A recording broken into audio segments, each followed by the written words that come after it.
Assalamualaikum warahmatullahi wabarakatuh. Halo sahabat Latsar semua.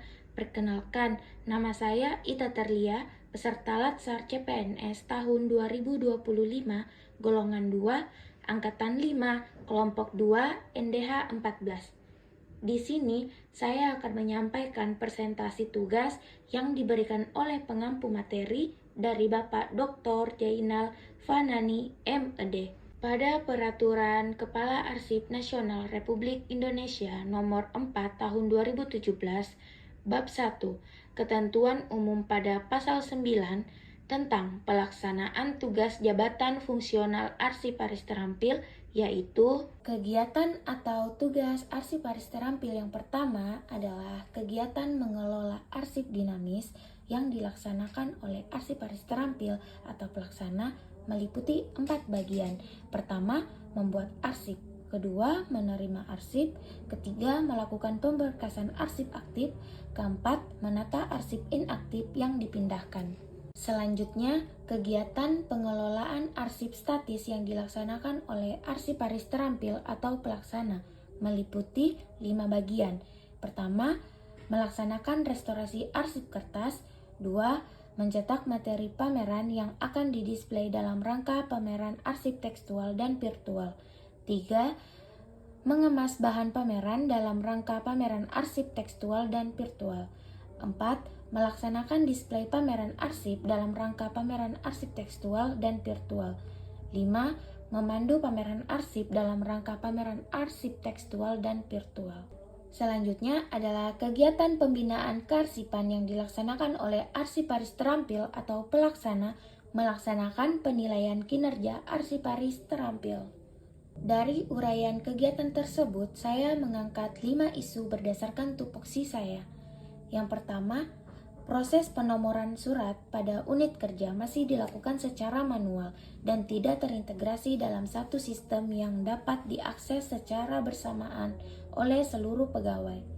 2. Arsip aktif pada unit kerja masih tersimpan secara terpisah berdasarkan bulan dan belum terintegrasi dalam satu media yang praktis. 3. Arsip inaktif pada unit kerja belum dikelola secara optimal karena kegiatan pemusnahan arsip belum dilaksanakan secara berskala dan berkesinambungan. 4. Tata naskah dinas dan penomoran surat pada unit kerja sudah diterapkan. Namun, masih sering terjadi kesalahan format dan inkonsistensi penomoran sehingga mengurangi ketertiban administrasi.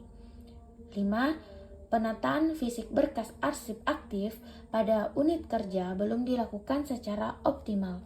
Berikut adalah tapisan isu dengan APKL. Pertama, proses penomoran surat pada unit kerja masih dilakukan secara manual dan tidak terintegrasi dalam satu sistem yang dapat diakses secara bersamaan oleh seluruh pegawai. Mendapatkan total poin 11 dan berada di ranking 1.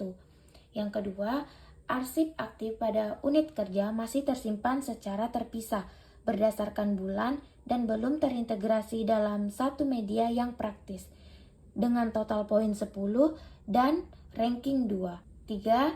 Arsip inaktif pada unit kerja belum dikelola secara optimal karena kegiatan pemusnahan arsip belum dilaksanakan secara berkala dan berkesinambungan. Terdapat 8 poin dan berada di ranking 5. 4. Tata naskah dinas dan penomoran surat pada unit kerja sudah diterapkan namun masih sering terjadi kesalahan format dan inkonsistensi penomoran sehingga mengurangi ketertiban administrasi. Terdapat total poin 9 dan ranking 3. 5. Penataan fisik berkas arsip aktif pada unit kerja belum dilakukan secara optimal. Terdapat 9 poin juga dan berada di ranking 4. Setelah kita menilai dari segi aktual, problematik, kelayakan, serta layak, terdapatlah 3 isu yang kita angkat dan kita akan melakukan analisis isu tersebut dengan metode USG. Berikut adalah hasil analisis isu dengan menggunakan metode USG. Isu yang pertama adalah proses penomoran surat pada unit kerja masih dilakukan secara manual dan tidak terintegrasi dalam satu sistem yang dapat diakses secara bersamaan oleh seluruh pegawai, berada di ranking 1 dengan total 9 poin. Kedua, arsip aktif pada unit kerja masih tersimpan secara terpisah berdasarkan bulan dan belum terintegrasi dalam satu media yang praktis. Terdapat di ranking 2 dengan poin 8. 3. Tata naskah dinas dan penomoran surat pada unit kerja sudah ditetapkan, namun masih sering terjadi kesalahan format dan inkonsistensi penomoran sehingga mengurangi ketertiban administrasi. Berada di ranking ketiga dan total poin 7. Dari hasil analisis isu dengan menggunakan metode USG, terdapatlah sebuah hasil isu yang akan diangkat, yaitu proses penomoran surat pada unit kerja masih dilakukan secara manual dan tidak terintegrasi dalam suatu sistem yang dapat diakses secara bersama oleh seluruh pegawai. Di sini, kita akan menganalisis masalah dengan fishbone diagram. Yang pertama, man. Pegawai masih melakukan penomoran surat secara manual. Kedua, method. Belum ada sistem integrasi, pegawai harus menunggu giliran atau saling konfirmasi untuk menghindari duplikasi nomor. 3. Material. Belum ada dokumen digital terpusat sebagai referensi bersama. 4. Machine. Belum ada pemanfaatan aplikasi berbasis cloud. Dari adanya kasus tersebut, kita akan melakukan alternatif pemecah masalah. Masalah utamanya adalah proses penomoran surat pada unit kerja masih dilakukan secara manual dan tidak terintegrasi dalam satu sistem yang dapat diakses secara bersamaan oleh seluruh pegawai. Akar masalahnya yaitu pertama, pegawai masih melakukan penomoran surat secara manual. Alternatif pemecah masalahnya yaitu memberikan pelatihan penggunaan Google Spreadsheet untuk penomoran surat agar lebih mudah, cepat, dan minim kesalahan. Kedua, belum ada sistem integrasi. Pegawai harus menunggu giliran atau saling konfirmasi untuk menghindari duplikasi nomor.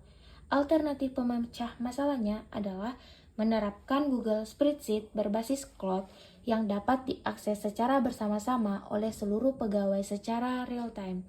3. Belum ada dokumen digital terpusat sebagai referensi bersama. Alternatif pemecah masalah adalah membuat database nomor surat terpusat dalam Google Spreadsheet sehingga setiap pegawai dapat mengakses informasi terbaru. 4. Belum ada pemanfaatan aplikasi berbasis cloud. Alternatif pemecahan masalah adalah mengoptimalkan penggunaan aplikasi Google Workspace, yaitu Spreadsheet, Drive, dan sebagainya, untuk mendukung kolaborasi dan integrasi data. Sekian presentasi saya pada kesempatan ini, semoga bisa memberikan gambaran yang jelas dan menambah wawasan kita semua. Terima kasih. Assalamualaikum warahmatullahi wabarakatuh.